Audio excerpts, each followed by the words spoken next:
السلام علیکم و رحمت الله.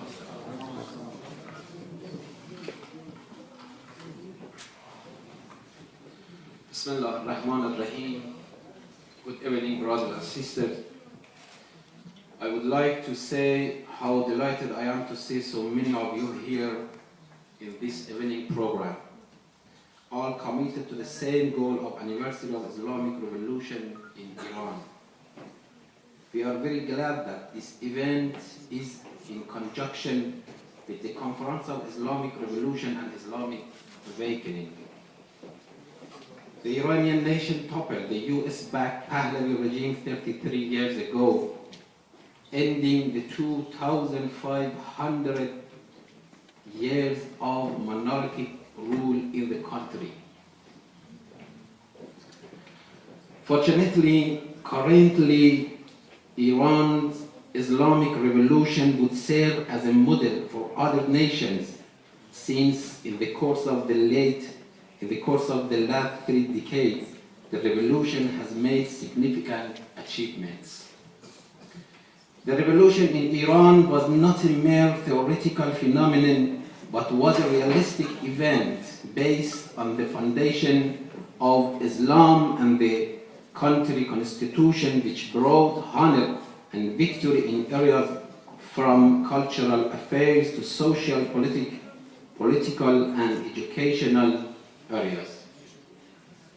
The Islamic revolution, on the guidance of the late Imam Khomeini, established a new political system based on Islamic values and democracy.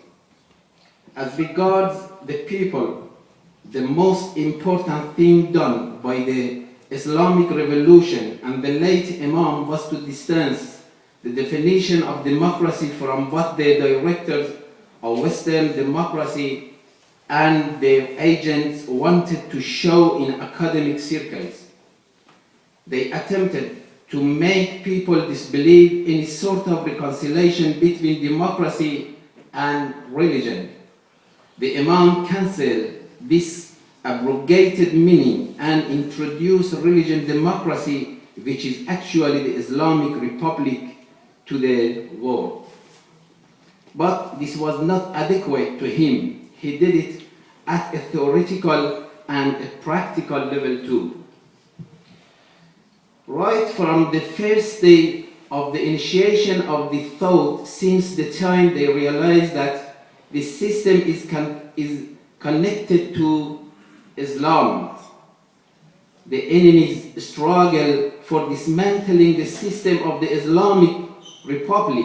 But an enduring problem of our enemies is that they do not know our nation well and are not familiar with our people.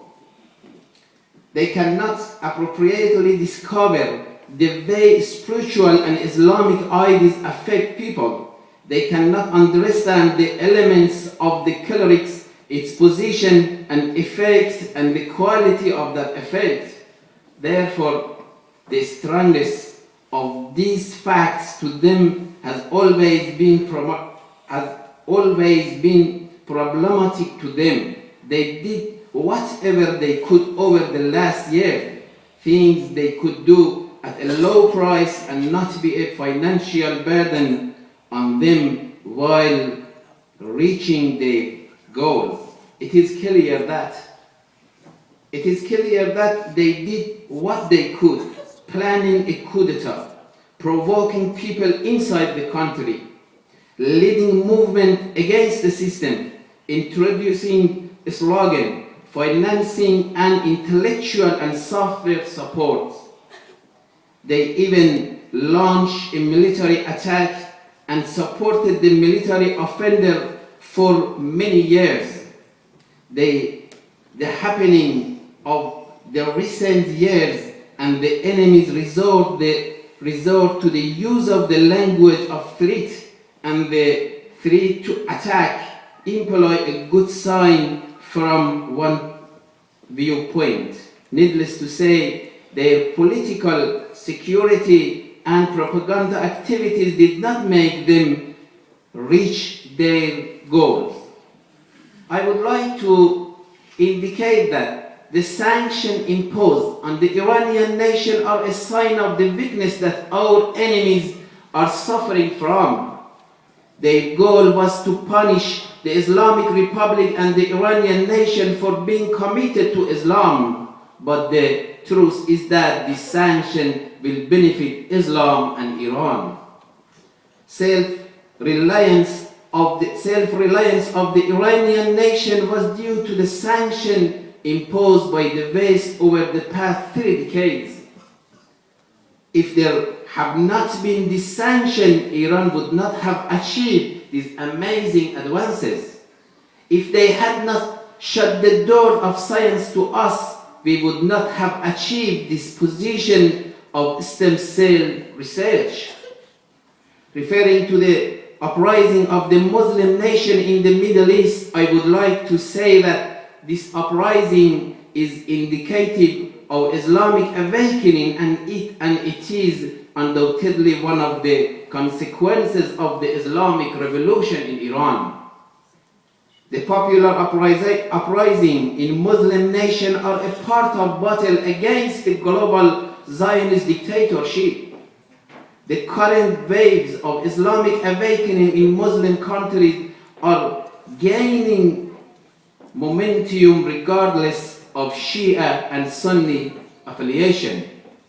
Each and every nation has its own national values, and despite the common ground among the Muslim nations, there is no identical pattern for them to follow in the light of their own geographic or other preferences. The humanity has passed the era of Marxism, liberal democracy, and secular nationalism, and has currently given attention to divine religions,